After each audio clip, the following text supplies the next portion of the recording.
औरंगाबाद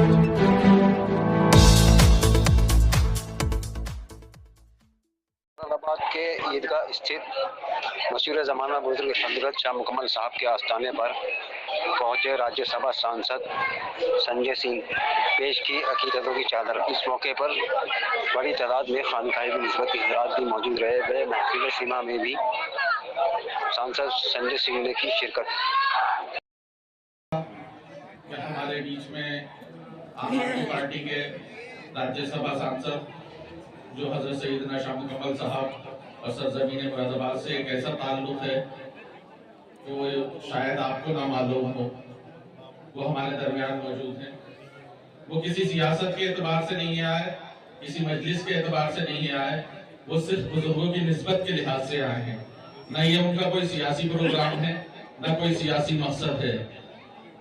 और इससे बेशतर भी आपने रात के अंधेरे के अंदर रात के 2-3 बजे भी हाजिरी दी है, और एक गुमनामी के तरीके से कि उसको किसी को पता भी ना चले। ये सिर्फ इनकी अकीदत का इजहार है।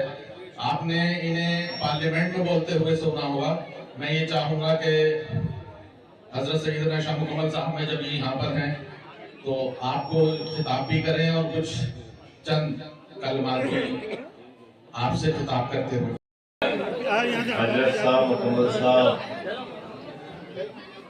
की कदमों में सर झुका के नमन करता हूं और इस मुल्क के अमन के लिए, खुशहाली के लिए दुआ मांगने आया था। और मैं समझता हूं कि बुजुर्गों के यहाँ मांगी गई दुआएं कभी खाली नहीं होती, जरूर कबूल होती हैं। और मुझे पूरा यकीन है कि ये मुल्क मोहब्बत की बुनियाद पे ही आगे बढ़ सकता है। और इसकी सबसे बड़ी पहचान हमारे सूफी संत हैं, जिनकी दरगाहों पे जब आप जाएंगे तो वहाँ हिंदू भी मिलेंगे, मुसलमान भी मिलेंगे, सिख भी मिलेंगे, ईसाई भी मिलेंगे। यहाँ इस दरबार में कोई भेदभाव नहीं है। आपसे ना आपकी जात पूछी जाती है, ना आपका धर्म पूछा जाता है। और यही हिंदुस्तान की खूबसूरती है। जब हम कहते हैं कि विविधता में एकता भारत की विशेषता है, जब हम कहते हैं हिंदुस्तान वो मुल्क है जहां सभी धर्मों के लोग, सभी जातियों के लोग, सभी भाषाओं के लोग एक साथ मिलकर रहते हैं, तो उसकी एक बड़ी पहचान है ये दरगाह, ये सरकार का दरबार, जहाँ पे कोई भी आ सकता है, कोई भी दुआ मांग सकता है और सबकी मुरादें पूरी होती हैं। मैं फिर से एक बार सर झुका के इस दरबार को, इस दर को नमन करता हूँ और इस मुल्क की खुशहाली के लिए, इस मुल्क में मोहब्बत कायम रहे और मोहब्बत की बुनियाद पे हिंदुस्तान आगे बढ़े, ऐसी दुआ करते हुए मैं बहुत बहुत आभारी हूँ सिबली मियाँ जी का और गयूर मास्टर साहब का कि उन्होंने आके ये आज की तारीख के बारे में, उर्स मुबारक के मौके के बारे में मुझे बताया और मुझे यहाँ आने के लिए बुलाया। आप सबका भी बहुत बहुत शुक्रिया।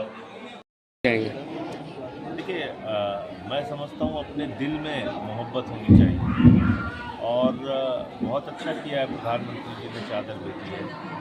दिल्ली के हमारे नेता अरविंद केजरीवाल जी ने भी ख्वाजा साहब की दरगाह के लिए चादर भेजी है और हम सबको बहुत भरोसा है कि ये देश नफरत, झगड़े, फसाद की बुनियाद पे आगे नहीं बढ़ेगा, बल्कि मोहब्बत की बुनियाद पे आगे बढ़ेगा। और यही दुआ मांगते हैं हम जब ऐसी जगहों पे जाते हैं, दरगाहों पे जाते हैं। ये दरगाहें हिंदू मुस्लिम एकता का प्रतीक, ये दरगाहें मोहब्बत का प्रतीक, भाईचारे का प्रतीक।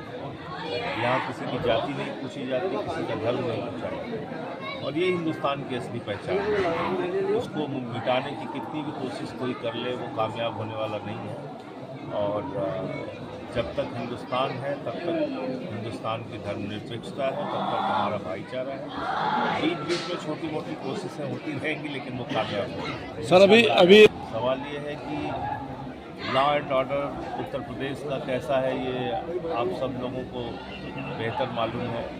मैं तो बार बार संसद से लेकर सड़क तक बोलता ही रहता हूँ इसके बारे में, लेकिन इसको बचाना है हम सबको मिल के। ये नफ़रत का बीज जो है वो जितना बढ़ेगा उतना हमारा नुकसान है। ये बात सबको समझनी होगी, मिल के ही इस देश को बचाया जा सकता है। एकता।